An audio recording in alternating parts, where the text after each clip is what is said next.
Hey guys, welcome to episode 2 of the Thinking Habit. Today we are going to talk about something very exciting, important, and good to understand, which is consciousness, awareness, and the observer.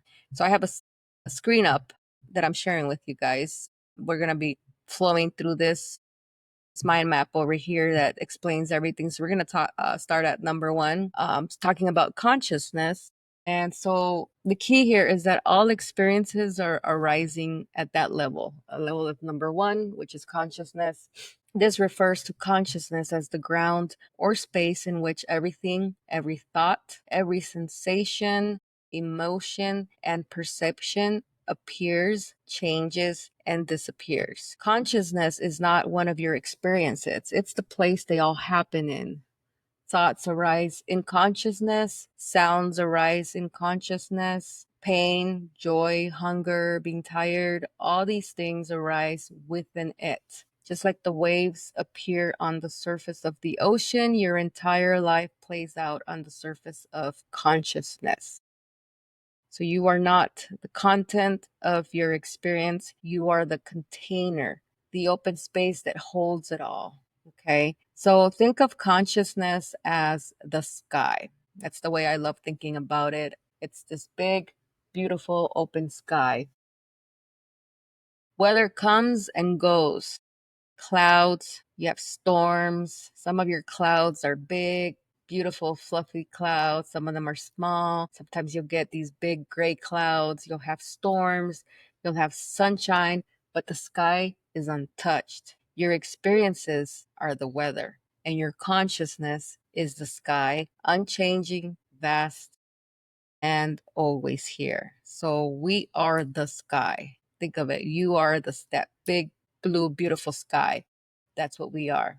We're not the storms within the sky or the clouds or the heat or the sun, like everything that might happen and flow through the sky. We are none of those things. So sometimes you have to change the way you're flowing with inside of you. Instead of asking yourself, why is this happening to me? You would say, why is this arising in me? When you're overwhelmed, instead of saying that you're overwhelmed, this emotion is arising in consciousness. I am the space that holds it, though.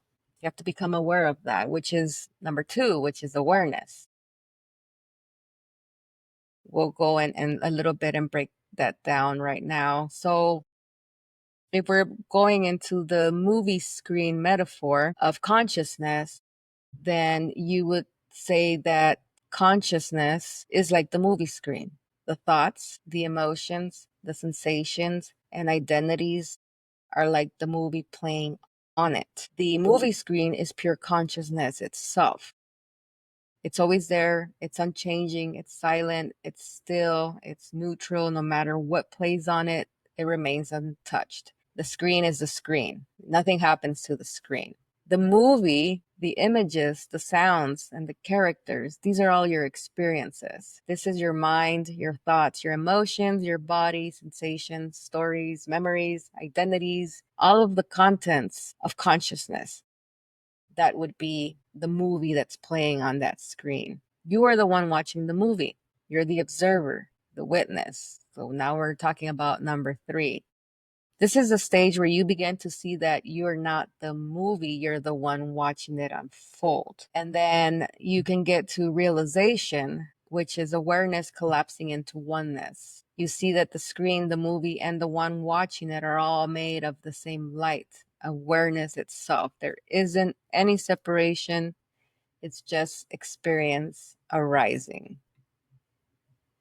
Okay, so we'll go over now a little bit more into what awareness is. And awareness, this is a silent, formless capacity to know before thought, before judgment, before interpretation. What it means is you just know. You're not thinking. It's just a direct recognition of what's happening without any story. You know that you see a tree before you say that's a tree. You feel sadness before your mind says, I shouldn't be sad. You notice a sound before you label it good or bad. That is awareness. This is raw knowing, the light of awareness itself. So characteristics of awareness. It's silent. It doesn't speak. It just is, right? It's immediate. It happens before thinking even begins. It's neutral. It doesn't judge. It just sees, ever present. You've never not had it. It's always there. It's always in the background. You're always aware that you are. So you don't really need to create awareness. You just know, you need to notice that you are aware. That noticing is pure knowing. So a good way to think about this is within the light metaphor for awareness. Awareness is the light bulb, right?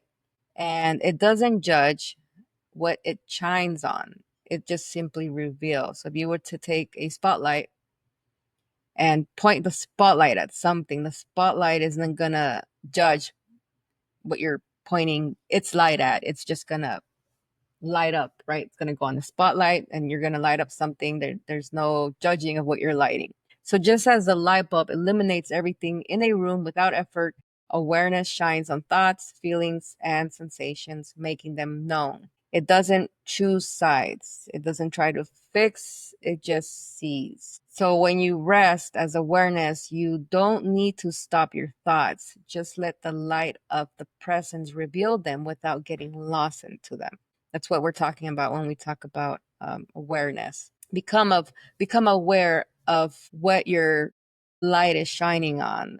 Becoming aware that anger is rising within you. Becoming aware that sadness is rising within you. That's what awareness would imply to. We're gonna go to number 3, which is the observer witness. And the observer is the one that watches our thoughts and feelings, then becomes a doorway towards awakening until it can dissolve into pure awareness. So, what is the observer? Or sometimes the witness, the one witnessing everything that's playing out on the movie screen. This is the part of the mind that can step back and say, I'm feeling anxious right now. I notice my thoughts are racing. I see I'm clenching my jaw again. It's not judging, it's not fixing, it just simply watches. So imagine that you're standing at the side of a river. Thoughts, emotions, sensations, they're the water that's flowing by in this river. The observer is the one on the shore noticing the currents instead of being swept away by it.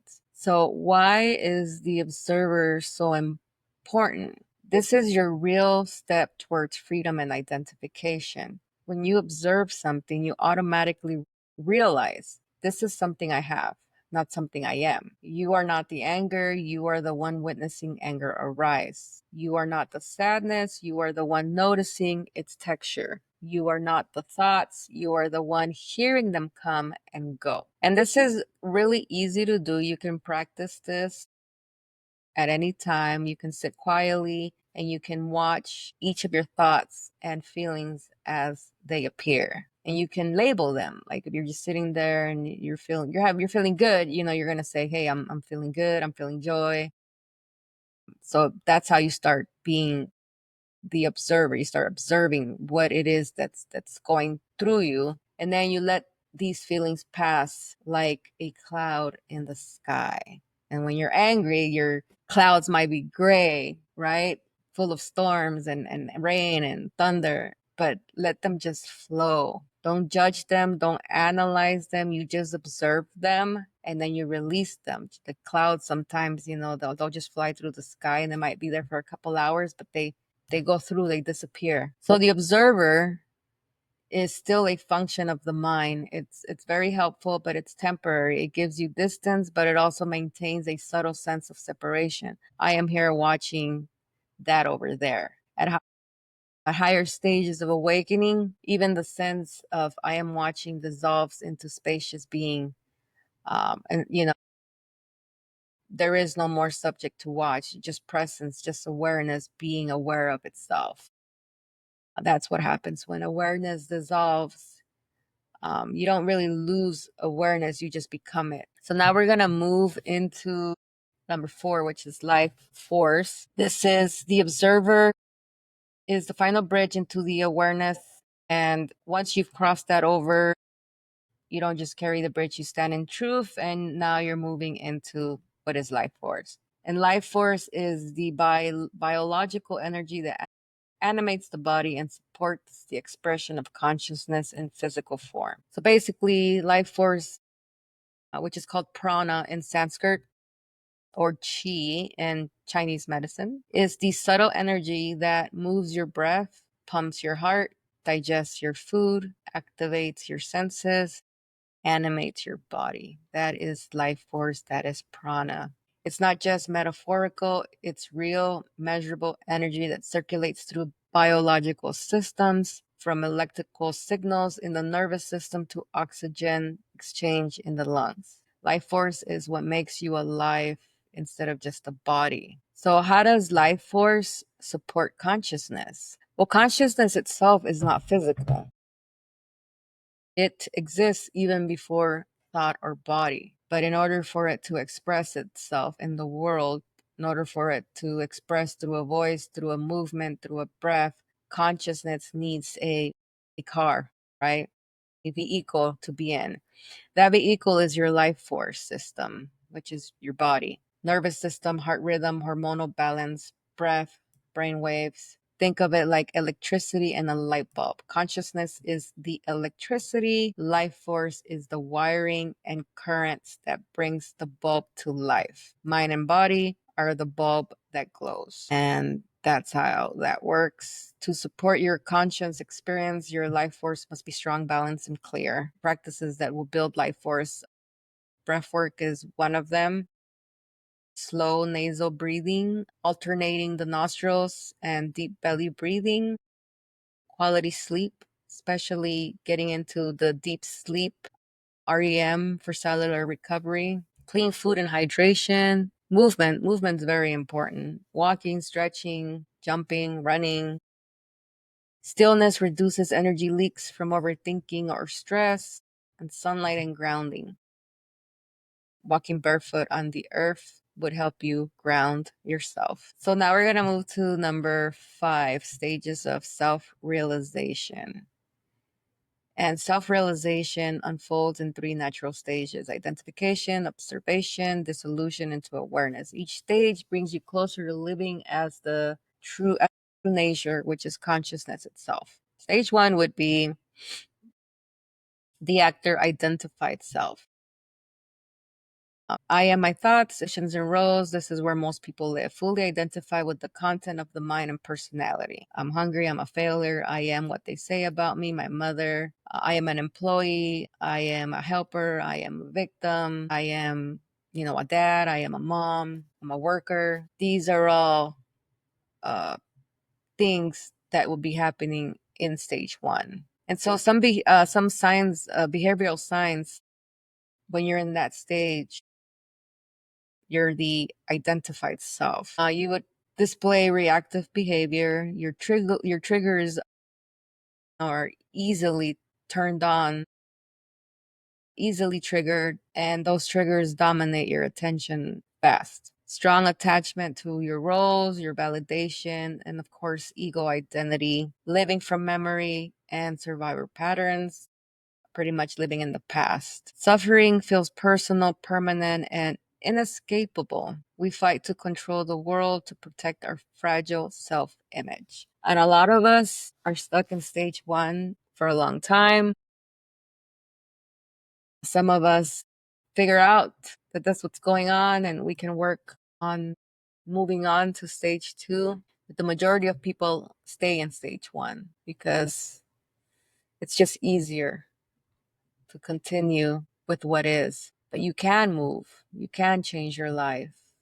You can observe your thoughts and feelings without becoming them.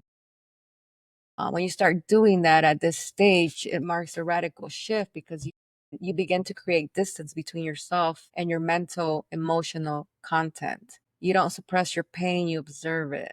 And so awakening starts. Awakening starts when you start noticing your feelings, you start noticing your anger, you start telling yourself, this is the same story I'm telling myself. You start realizing that your thoughts are not yours. Your beliefs are not yours. You start moving on to stage 2. And that's being the observer. You're witnessing yourself. Good practices for getting to stage two is journaling, journaling with awareness. I find that very helpful. I journaled for a very long time. Meditation helps, mindfulness helps, and self inquiry. That is one of the biggest things that will help you become the observer, is a lot of self inquiring. Who is aware of this? You know, inner freedom begins at this stage. You suffer less because you cling less. You're no longer drowning. You're standing on the shore watching the waves. You no longer get on.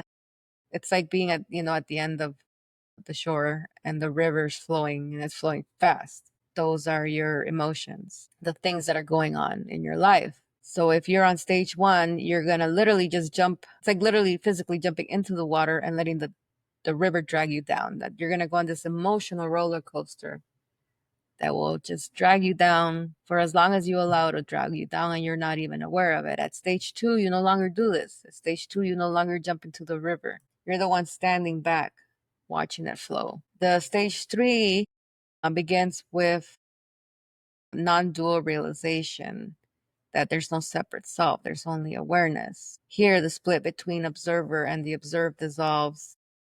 No longer are you trying to witness anything, there's just pure essence. There's no effort, there's no mental labeling, there's no subject object split. You are not watching awareness, you're being it. You're no longer having to observe yourself, observing yourself or your feelings. You're just pure awareness. You're just it. You'll get a lot of timeless silence, still joy. You'll just feel joy out of nowhere. No one inside of me is doing anything. You're just being. And thoughts would arise and fall with no stickiness. Your thoughts come and go, and your emotions don't even engage anymore. You're just aware that you're thinking. You don't disappear, you become fully present. You're no longer trying to wake up. You realize that you've always been awake. That's what getting to stage three is all about. And I know some of you might not know that you're on stage one, but after watching this video, you could probably come to the conclusion that you're either on stage one, two, or three. But you can definitely change your life and go to stage two if you're on stage one. And there's many tools that you can use for that. Awakening isn't really about something that you're just going to wake up and understand. Like, it's something you practice. It's something you embody, and it's something that you return to every day. It's kind of like a practice. I'll go over a couple practices that do help you bridge insight into real world integration, so you're not just conscious in theory, but awake in life. Biggest one is mindfulness and breath. The breath is an anchor, awareness is the sky. So paying full attention to your present experience without judgment, the breath is the most immediate gateway. It's always happening now. You're always breathing now. A simple practice would be just sit for 3 to 5 minutes in the morning and just breathe in silently. And you can say here, breathe out, and say now. If you get some kind of thoughts that arise, you can label them as just thinking, but return to your breath. 3 to 5 minutes every morning, life changing. You can also rest in awareness. So you stop trying to be aware of something and just be aware, awareness itself. A subtle shift from doing to being, not labeling, not controlling, just being what is without effort. This is just sitting in silence. You don't focus on the breath, the thought, or the sensations. You just rest in the feelings of being aware. Allow everything to come and go without chasing or resisting. And that is all I have for you guys today. I hope that this information is of value to anybody that is interested in starting their journey and moving from stage one to stage two in life. I know sometimes it's not easy because we are accustomed to the way we are. We've been thinking the same way we've been thinking probably since we were kids, but there is better. There is a better way to live life. And I think once you realize that you are the creator of your life, then you can create anything that you want. Beta Mejia, I thank you for joining us today on episode 2. This is just the beginning for us on recording videos. We will continue on this journey and provide you guys more information. I encourage you to like us and subscribe to our channel if you found this content helpful or insightful. Why don't you go ahead and drop us a comment and let us know. And also, you can find us on all social platforms as The Thinking Habit and on our website, thethinkinghabit.com. Thank you.